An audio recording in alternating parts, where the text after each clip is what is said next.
Hi everyone, I'm Megan, your storyteller for today. In today's episode, we're going to talk about Chapter 2 from The Little Prince. So I lived my life alone without anyone that I could really talk to until I had an accident with my plane in the desert of Sahara 6 years ago. Something was broken in my engine, and as I had with me neither a mechanic nor any passengers, I set myself to attempt the difficult repairs all alone. It was a question of life or death for me. I had scarcely enough drinking water to last a week. The first night then, I went to sleep on the sand, 1,000 miles from any human habitation. I was more isolated than a shipwrecked sailor on a raft in the middle of the ocean. Thus, you can imagine my amazement at sunrise when I was awakened by an odd little voice. It said, "If you please, draw me a sheep." What? Draw me a sheep? I jumped to my feet, completely thunderstruck. I blinked my eyes hard. I looked carefully all around me, and I saw a most extraordinary small person who stood there examining me with great seriousness. Here you may see the best portrait that later I was able to make of him. But my drawing is certainly very much less charming than its model. That, however, is not my fault. The grown-ups discouraged me in my painter's career when I was 6 years old, and I never learned to draw anything except boas from the outside and boas from the inside. Now I stared at the certain apparition with my eyes fairly starting out of my head in astonishment. Remember, I had crushed in the desert 1,000 miles from any inhabited region, and yet my little man seemed neither to be straying uncertainly among the sand, nor to be fainting from fatigue or hunger or thirst or fear. Nothing about him gave any suggestions of a child lost in the middle of the desert, 1,000 miles from any human habitation. When at last I was able to speak, I said to him, "But what are you doing here?"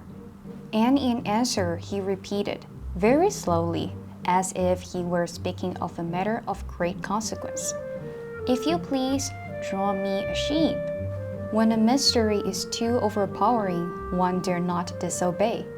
Absurd as it might seem to me, 1,000 miles from any human habitation and in danger of death, I took out of my pocket a sheet of paper and my fountain pen.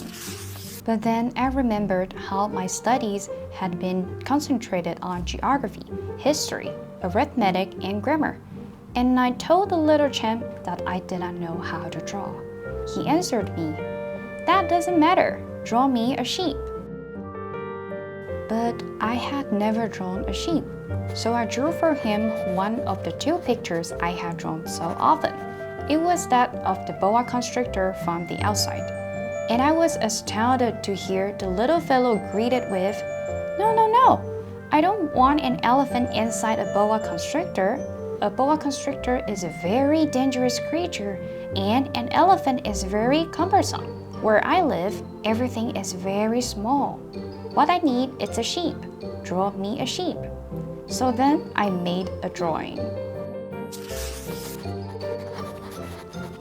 He looked at it carefully, then he said, "No, this sheep is already very sickly.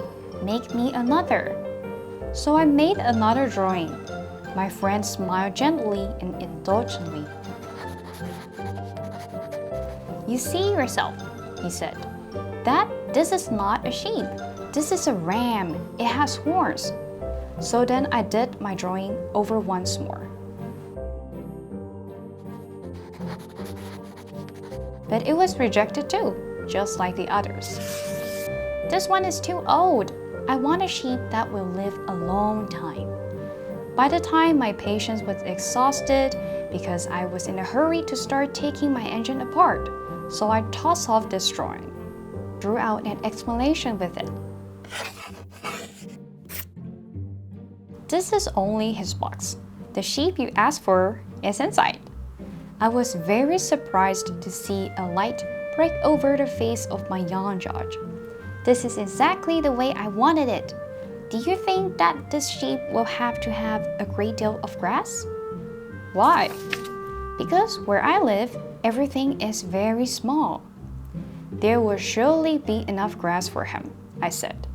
It is a very small sheep that I have given you. He bent his head over the drawing.